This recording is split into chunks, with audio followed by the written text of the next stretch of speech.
firm position.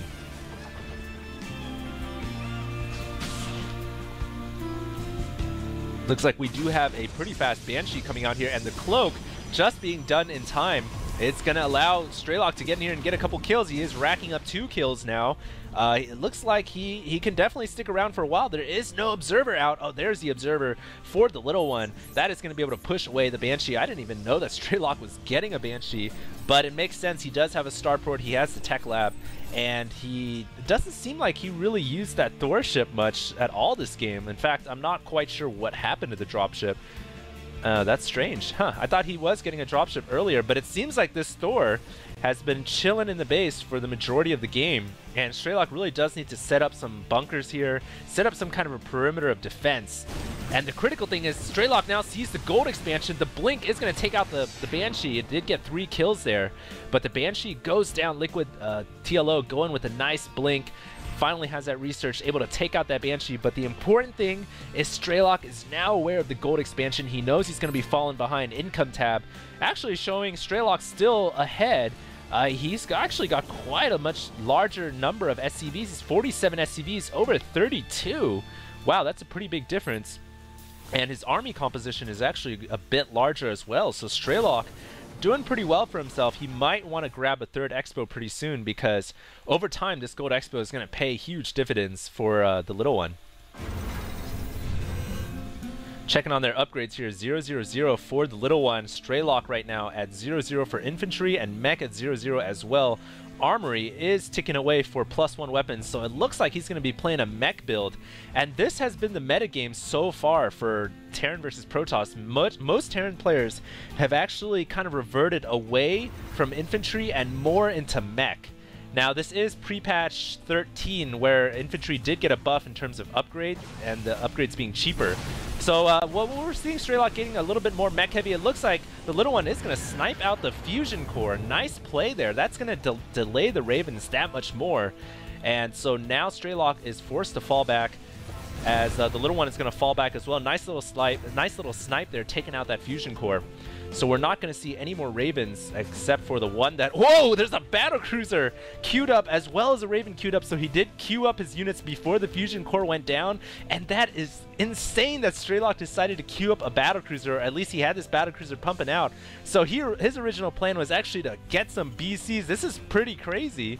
I haven't really seen any Terran players use BCs in a standard game, because they just take so long to build. They're so expensive, so this could be huge. And the Raven is on the way as well. He's trying to get another fusion core, I would imagine. Let's take a look at the production tab.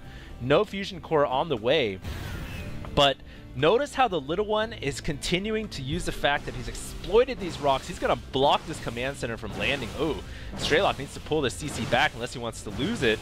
And yeah, he's doing a nice job of keeping Strelok contained, but I think Strelok just has a lot more harvesters, 56 to 43. Income is about even, thanks to the fact that the little one does have the gold, and the command center gets taken out by the little one. Nice play there, taking that thing out. I'm not quite sure why Strelok didn't come to reinforce that. 400 minerals there, down in the hole, but meanwhile, a massive attack right in front of the little one's base. Tons of units sieging up here. The Zealots getting into the siege tanks. This is a massive battle, as the little one has converted into getting a couple of Void Rays. This is a nice idea for the Thors as well as the battle cruisers. They do a lot of damage with that +1 weapons, but the majority of the ground forces have been wiped out because, well, actually a lot of the ground forces are here raiding the main, so it is a double-headed battle right now, as Strelok is in trouble inside his main. These stalkers are doing tons of damage. Meanwhile, Strelok coming across the map, and he's going to gun down this gold expansion. All these probes are going to get taken out, but at the same time, all these SCVs are going to get taken out too. But Strelok does have some siege tanks and marines. There is action all over the map right now, as the little one has been racking up tons of SCV kills, but so has Strelok. Both players losing lots of harvesters, 43 to 38 here. Units lost tab showing both players relatively even. And wow, it's this action all over the map as the Void Rays, 2 of them.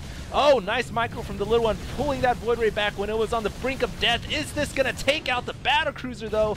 It is really close to dying. And this battlecruiser is still able to chill as, oh, the little one brings out 2 more Void Rays. This is going to clean out that heavy, very expensive BC as it falls and shatters to the ground.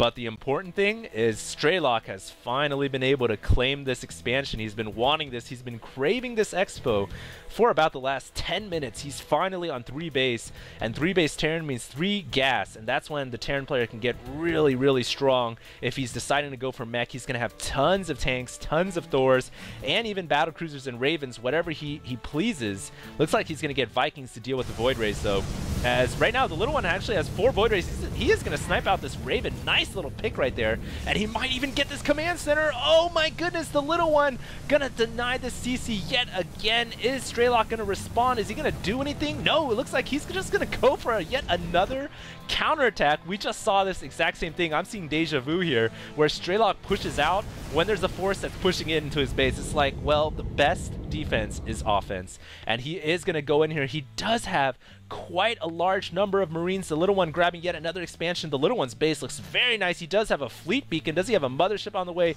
Not quite yet, I don't think. And these Sea Shanks and Marines are going to move in and take out this Nexus. All the probes going to fall out just in time. Income tab showing the little one actually ahead in worker count right now. Looks like he's caught back up. But critically, he has lost this mining nexus, and Strelok is looking pretty strong right now, guys, at 106 supply. The little one at 87, and the little one has, maybe he has too many Void Rays. All Strelok has to do is get a ton of Marines. The Marines don't have any upgrades, nor do they have stim packs, but that doesn't really matter. Enough Marines can take out these Void Rays. These Void Rays are doing some nice micro. The little one here picking off tanks as he falls back. I don't think he lost any Void Rays there. Nice play. But the critical thing still, he's lost this expansion. He needs to get that back up and running. He does have this one right here at the high ground. Both players now operating on 3 bases. 102 supply for Strelok, and the little one at 87, depending solely on his air force here, his air fleet of Void Rays.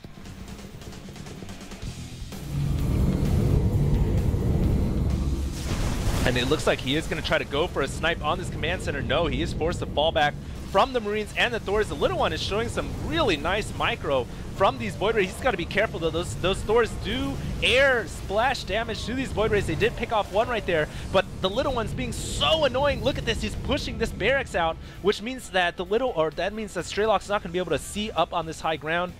Doesn't matter though, the little one is going to make a juke towards the backside of the base, and if he can pick off this Thor right when it comes out, that is going to be huge. Notice how he backed this Void Ray away from the line of fire so it wouldn't get hit by the Thor. Now the Thor goes down instantly from the Void Rays. The Void Rays do have a full charge stacked up right now, which means as soon as they switch targets, they still have that extra bonus damage. Look at how fast they destroy buildings. That command center is going to go down if the little one, if he micros it, he can take it out. No! Fail micro there by the little one a little bit, going into those Marines. He had a chance to take out that command center for sure, and now the little one